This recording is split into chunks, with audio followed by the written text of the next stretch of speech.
You've tried earlier bedtimes. You've cut screen time. You've done the whole bedtime routine perfectly. And your child still can't settle, still wakes up at 2 a.m., still melts down before breakfast. Here's what nobody told you. The problem might not start at bedtime. It might start at snack time. A study published in December 2025 in the journal BioEssays proposed something that should be on every parent's radar right now.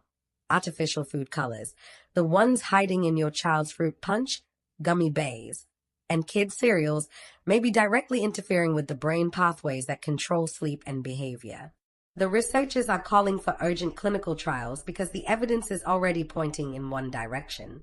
If your child struggles with restless nights, early morning meltdowns, or that unpredictable hyperactivity that seems to come out of nowhere, stay with me. Because by the end of this video, you'll understand exactly what's happening in your child's brain, and you'll have a concrete first step to test this at home. What the 2025 research actually says.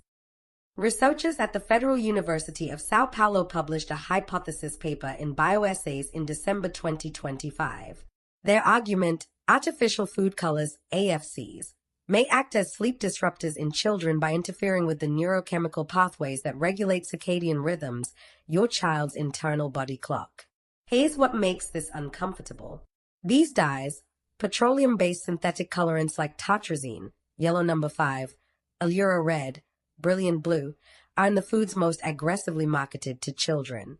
And the FDA itself issued a statement in 2025 about growing regulatory concern over petroleum-based colorants in pediatric populations. So the regulatory body that approved these dyes is now flagging them. That's not a fringe claim. That's the institution that approved them saying, we need to look harder at this. The researchers proposed that AFCs disrupt sleep through neurophysiological signaling interference, specifically pathways involving dopamine, GABA, serotonin, and melatonin. These are the same chemicals that govern not just sleep, but mood regulation, impulse control, and attention. So when your child eats these dyes regularly, it's not just their sleep being affected. It's the entire behavioral system that depends on those chemicals being in balance. The behavior-sleep loop nobody explains. Here's what makes this particularly hard to catch. The connection between what your child ate at 3 p.m. and how they behaved at 8 p.m. isn't obvious. There's a delay. There's noise. There are 100 other things happening in a child's day. So most parents, and honestly, most doctors, never connect the dots. But the research trail goes back further than 2025. A landmark 2007 Lancet trial by McCann et al., one of the most cited studies in pediatric nutrition, showed that artificial food colors and sodium benzoate preservatives cause measurable increases in hyperactivity in both 3-year-olds and 8 to 9-year-olds in the general population. Not just kids with ADHD, all kids. And a 1994 double-blind study by Rowe and Rowe specifically identified irritability, restlessness, and sleep disturbance as the 3 core reactions to tartrazine exposure, with a dose-response effect. More dye, worse behavior, longer duration of effect. The 2025 BioEssays paper connects these behavioral findings to the sleep disruption mechanism. It's the same neurochemical system. Behavior and sleep aren't two separate problems. They're the same problem, showing up in 2 different windows of the day. This reframes everything. The meltdown at 7 p.m. and the 2 a.m. wake-up aren't random.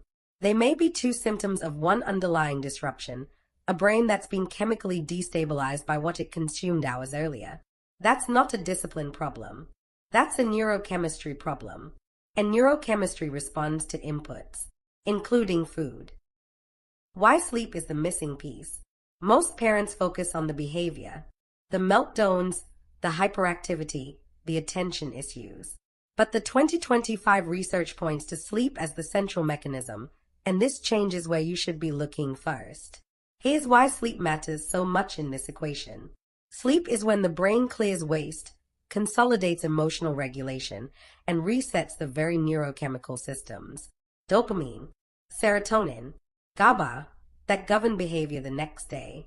If AFCs are disrupting the circadian signaling that controls sleep onset and sleep architecture, then your child is going into every single day with a neurochemical deficit. They're not starting from zero. They are starting from behind. And then they eat more of the same dyes at breakfast. And the cycle compounds. A 2024 zebrafish study published in Developmental Neurobiology showed that common food additives, including tartrazine and sunset yellow, directly altered the expression of clock genes Cry2 and PA2 and dopamine-related genes. These are the genetic switches that control circadian rhythm and dopamine activity. This wasn't observed in adults. It was observed during embryonic development, the most sensitive window. Children are not small adults. Their developing brains are disproportionately vulnerable to these disruptions, which means the same dose that barely affects an adult can meaningfully shift a child's behavioral baseline. The sensitivity factor. Why not every child reacts the same? One of the most frustrating things parents hear is, well, millions of kids eat these foods and they are fine. And that's technically true, but it completely misses the point. Research published in the American Journal of Psychiatry in 2010 by Sonia Gabak and colleagues found that genetic polymorphisms in histamine degradation genes, specifically HNMTT939C and HNMTTHR105IL, moderate how strongly a child's behavior is affected by food additives. Some children's bodies break down these compounds efficiently, others don't.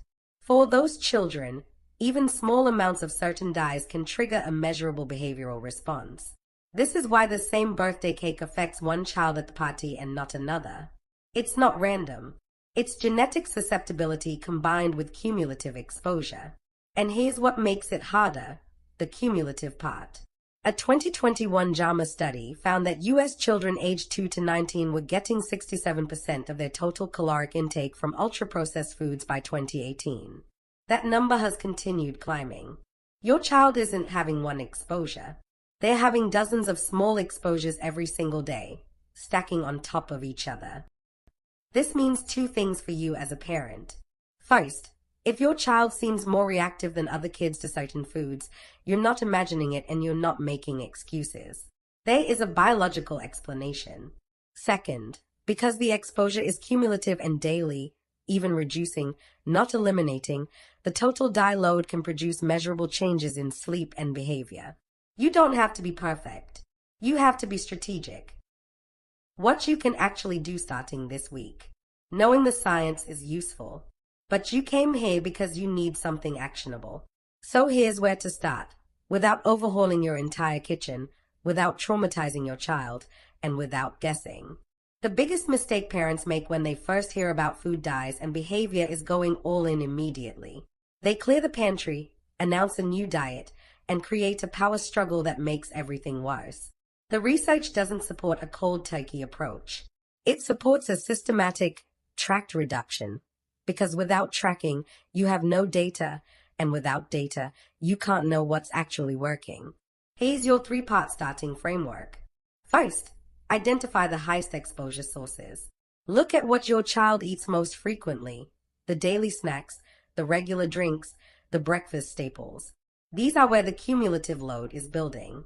Common culprits, fruit punch and sports drinks, red number 40, blue number 1, colored cereals and cereal bars, yellow number 5, red number 40, gummy candies and fruit snacks, flavored yogurts, and macaroni and cheese mixes.